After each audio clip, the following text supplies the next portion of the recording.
ಸಖತ್ ಖಾರ ಬಣ್ಣ ಮತ್ತು ರುಚಿ ಆಚಿ ಚಿಲ್ಲಿ ಪೌಡರ್. ನಮಸ್ಕಾರ ಸರ್ 25 ಲಕ್ಷ ರೂಪಾಯಿ ಈ ಪ್ರಕರಣ ನಿಮಗೆ ಗೊತ್ತಾಯ್ತಾ? ಇದು ಲಂಚ ಕೊಡ್ತಾ ಇರೋ ಪ್ರಕರಣ. ಈಗ ಹೇಳಿದ್ರು, ನನಗೆ ಫೋನ್ ಮಾಡಿದ್ರು. ಏನ್ ಸರ್ ಕತೆ ಇದು?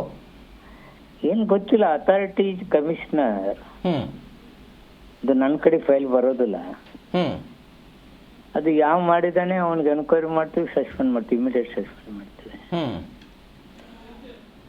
ಲಕ್ಷ್ಮೀನಾರಾಯಣ ಎನ್ನುವಂತಹ ಒಬ್ಬರು ವ್ಯಕ್ತಿ ಅವರು ಗೌರ್ಮೆಂಟ್ ಫೀಸನ್ನು 14 ಲಕ್ಷ ರೂಪಾಯಿ ಏನೋ ಕಟ್ಟಿದಾರನ್ ಸರ್.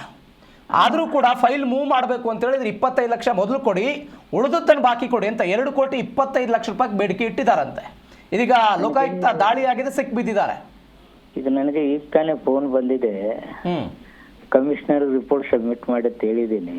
Okay. ನಾನು ಇಲ್ಲಿ ಕ್ಷೇತ್ರದಾಗ ಅದೀನಿ. ಸ್ವಲ್ಪ ವೈರಲ್ ಇನ್ಫೆಕ್ಷನ್ ಆಗಿತ್ತು, ಮಕ್ಕೊಂಡಿದ್ದೆ. ಈಗ ರಿಪೋರ್ಟ್ ಬಂದ ತಕ್ಷಣ ಅವಾಗ ಏನು ಕ್ರಮ ತಗೊಳ್ತೀವಿ ಇಮಿಡಿಯೇಟ್. ಸರ್ ಅದರಲ್ಲಿ ಅಧಿಕಾರಿ ಹೇಳ್ತಾರೆ ಮಿನಿಸ್ಟರ್ಗೂ ಇದರಲ್ಲಿ ಹೋಗುತ್ತೆ, ಪಾಲಿದೆ ಮಿನಿಸ್ಟರ್ದು ಅಂತಾರೆ ಅವರು. ನನಗೇನು ಅಥಾರಿಟಿನ ಅಲ್ಲಲ್ಲ, ಅವ್ರ ಕಮಿಷನರ್ ಪವರ್ ಇದೆ, ನನಗೆ ಯಾಕೆ ಗೊತ್ತಿಲ್ಲ. ಚೀಫ್ ಮಿನಿಸ್ಟರ್ ಅಥವಾ ಮಿನಿಸ್ಟರ್ ಟೇಬಲ್ಗೆ ಹೋದಾಗ ನೀವು ಕಡಿಮೆ ಹಣ ಕೊಟ್ಟರೆ ಅವ್ರು ರಿಜೆಕ್ಟ್ ಮಾಡಿಬಿಡ್ತಾರೆ ಅಂತಾರೆ ಅವರು. ನನ್ನ ಕಡೆ ಫೈಲ್ ಬರಲ್ಲ. ಓಕೆ, ನಾನು ಕಮಿಷನರ್ ಪವರ್ ಇರುತ್ತೆ, ನನಗೆ ಅಥಾರಿಟಿ ಅಲ್ಲ. ಅದು ಅಲ್ಲೇ ಕಮಿಷನರ್ ಲೆವೆಲ್ದಾಗ ಮುಗಿಯುತ್ತೆ. ನನ್ನ ಹತ್ರ ಫೈಲ್ ಬಂದ್ರೆ ನಾನು ಹೇಳ್ತೇನೆ ಅಂತ ಹೇಳ್ಬೋದು. ನನ್ನ ಹತ್ರ ಫೈಲ್ ಬರಲ್ಲ ಅದು. ಸರಿ, ಈ ವಿಚಾರ ನಿಮ್ಮ ಗಮನಕ್ಕೆ ಬಂತು. What next? ಈ ಹಿಂದೆನೂ ಅಬಕಾರಿ ಇಲಾಖೆಯಲ್ಲಿ ಅನೇಕ ಇಂತಹ ಪ್ರಕರಣಗಳು ಬೆಳಕಿಗೆ ಬರ್ತಾನೆ ಇರುತ್ತೆ, ವರ್ಷನೂ ಆಗ್ತಾನೆ ಇರುತ್ತೆ. ಹೀಗೆ ಅವು ಏನಾಗುತ್ತೆ, ಇದು ಮನಿ ಇದಲ್ಲ, ಇದು ಅಲ್ಲೊಂದಿಲ್ಲೊಂದು ಇಂಥವ್ರು ಹುಟ್ಕೋತಾರೆ. ಪನಿಷ್ಮೆಂಟ್ ಮಾಡ್ತಾನೆ ಇರ್ತೀವಿ. ಇಲ್ಲಿ ಈಗ ಇವ್ನು ಸಿಕ್ಕಾಕೊಂಡು ಇವನು ಪನಿಷ್ಮೆಂಟ್ ಆಗುತ್ತೆ. ಅವ್ನಿಗೆ ಏನಾಗಲ್ಲ, ಯಾವ ಸಿಕ್ಕಾಕೊಂಡು ನನಗೆ ಪನಿಷ್ಮೆಂಟ್ ಆಗುತ್ತೆ. ರಿಪೋರ್ಟ್ ತರ್ಸಕ್ಕೆ ಕೇಳಿದ್ದೀನಿ. ಈಗ ಒಂದು ತಾಸಿನ ಹಿಂದ್ಗಡೆ ನನ್ಗೆ ಯಾರು ಫೋನ್ ಮಾಡಿದ್ರು, ನಾನು ಮಲ್ಕೊಂಡಿದ್ದೆ. ಇಮಿಡಿಯೇಟ್ ಕಮಿಷನರ್ಗೆ ಹೇಳಿದ್ದೀನಿ, ರಿಪೋರ್ಟ್ ನನಗೆ ಏನಾಗಿದೆ ಕೊಡಿ ಅಂತ ಹೇಳಿದ್ದೀನಿ. ಇನ್ನೊಂದು ತಾಸಿನೊಳಗೆ ರಿಪೋರ್ಟ್ ಕೊಡ್ತಾರೆ.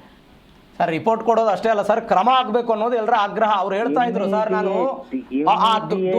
ಇಮಿಡಿಯೇಟ್ ಅಂದ್ರೆ ನಾನು ತಿಳ್ಕೊಬೇಕಲ್ಲ ಭಯ. ಓಕೆ, ನಾ ತಿಳ್ಕೊಂಡು ಇಮಿಡಿಯೇಟ್ ಕ್ರಮಕ್ಕೆ ನಾನು ಹೇಳ್ತೇನೆ. ಓಕೆ ಸರ್, ಇಮಿಡಿಯೇಟ್ ಕ್ರಮ ಆಗಲಿ ಸರ್ ಅವ್ರ ವಿರುದ್ಧ ಯಾರು ಇದನ್ನ ಮಾಡಿದ್ದಾರೆ. Thank you so much ji Kannada ಜೊತೆ ಮಾತನಾಡಿದ್ದಕ್ಕೆ ಆರ್.ಬಿ. ತಿಮ್ಮಾಪುರ್ ಅವರೇ.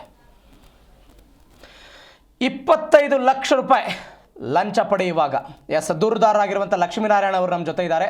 ಸರ್, ಅಬಕಾರಿ ಸಚಿವರಾಗಿರುವಂಥ ಆರ್.ಬಿ. ತಿಮ್ಮಾಪುರ್ ಹೇಳ್ತಾ ಇದ್ದಾರೆ, ಕ್ರಮ ಕೈಗೊಳ್ಳುತ್ತೀವಿ ನಾವು ಅಂತ.